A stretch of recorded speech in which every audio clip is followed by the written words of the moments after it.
what's kind of happened over the last couple months is like you start to find a particular diet, you find a particular thing, you give it a shot for a little while, and you explore it, and you explore that thing with everything you got. It kind of turns out that you push it a little far with that particular thing, and then you might have to make some changes, and that's part of evolving, I think. And some people might, have questions about like, why not just do this? Why not just do that? Why not just do a balanced diet? Well, a balanced diet is awesome. To have balanced macros, to do 33% of each one, isocaloric diet, that also was a book that was written by Dan Duchaine that no one cared about, because Dan Duchaine wrote Body Opus and people cared about that, but they didn't care about the isocaloric diet. Because Dan Duchaine, just like everybody else, is smart enough to understand that there's more than one way to lose weight. There's more than one way to manage your weight. There's definitely so many ways to be healthy, right? And so, when it comes to, there you go, the isocaloric diet.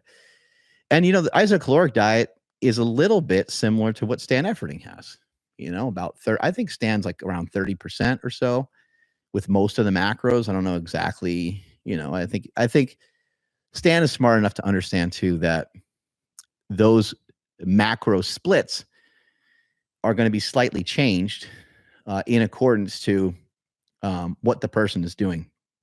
Stan, by the way, I talked to him just a couple days ago about his macro split when he was competing in bodybuilding.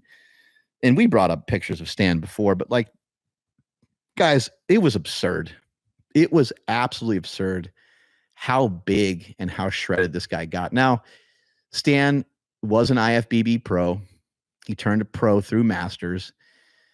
So he wasn't top tier IBF pro, but I mean, like I just guess I don't even understand bodybuilding. Like if he's not top tier IBF pro, then like I just it's insane how big and jacked and crazy these guys are able to get.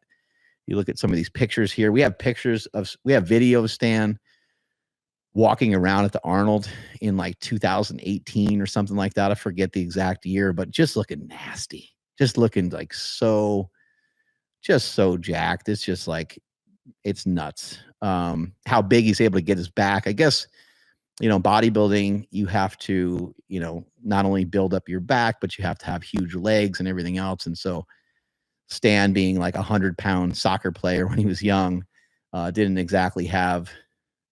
end up with the biggest legs, even though he was able to squat 900 pounds, which is pretty absurd amount of weight too.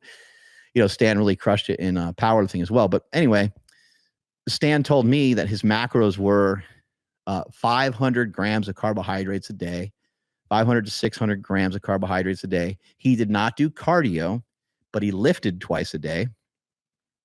And I think he lifted twice a day, about 4 or 5 days a week. Him and his coach decided like he didn't need cardio. You got to keep in mind, Stan Efferding is an ectomorph naturally. And so maybe for Stan, maybe he didn't need cardio. Maybe everyone's a little different on that. I don't know. I think Stan likes the message of, being able to send a signal to your body that's powerful and send a signal to your body that's anabolic, rather than, just kind of like doing cardio. And some people believe that it can sort of be a little on the catabolic side, but a lot of bodybuilders utilize cardio, and it's an interesting thing. And I used 90 minutes of cardio when I competed in my show, used it 6 days a week. And I don't know how well it worked in comparison to not doing cardio, since I've never done a bodybuilding cut like that without cardio.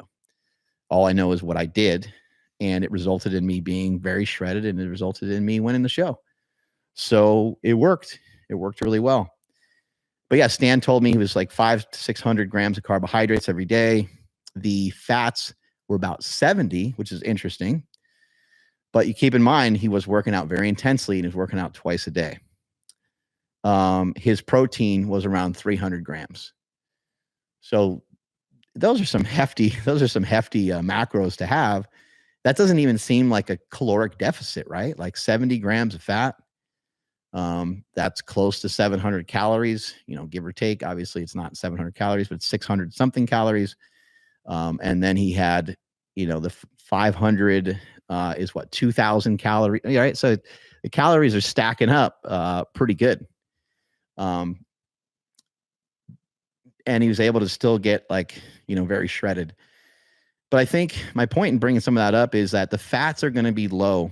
This is what we've come down to. What we boiled this down to is a low fat diet, and 70 grams of fat from Stan, that might not be low fat for some other people because they might not be as active as he was when he was competing. They're not training. I mean, the intensity, I remember training with Stan when Stan would show me like bodybuilding style workouts, and they were very, very intense, short in duration, but very, very hard to get through. I mean, you're breathing like crazy getting through these workouts. I don't know if we have any clips of him working out with Flex Wheeler, but those workouts that he did with him, they're just brutal. Like him and the other guy that are training together, they're just absolutely just drenched in sweat every single workout. So the intensity is just through the roof.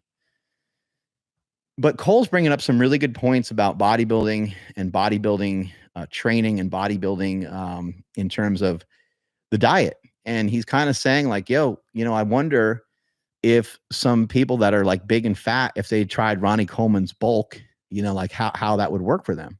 Yeah, you can see how big Stan's body is right there. Even in a jacket, you can tell he just like can barely move. But it is interesting. Like, what if someone that's fat did, a 90s bodybuilding style bulk, they would probably lose body fat because the fat calories are still really low. And this is something that I just find really interesting because what is the ultimate diet? What's the greatest diet ever? Well, the greatest diet ever for most people that want to be lean would be a diet that allows them to burn body fat to potentially get leaner, because most people aren't happy with where they currently are. So you want a diet that's going to help you to burn body fat, but you also want a diet that's delivering good energy to you. Not only good energy, but great energy, and short and long energy. You don't just want the, longer energy coming from like some fat. You want the shorter, like little energy bursts that you might get from some simple sugars. And then so you end up with messing around and you end up landing on something like the sugar diet, and you try low protein for a little while, and low protein doesn't really register for very, like in short term, you don't really notice much. But if you start doing low protein week in, week out, for me, my protein was around 700 for the week. And that's not necessarily, I don't even consider that to be low protein. Not even now, I don't consider that to be low protein, even though I made some adjustments, and I'll share those with you guys in a moment.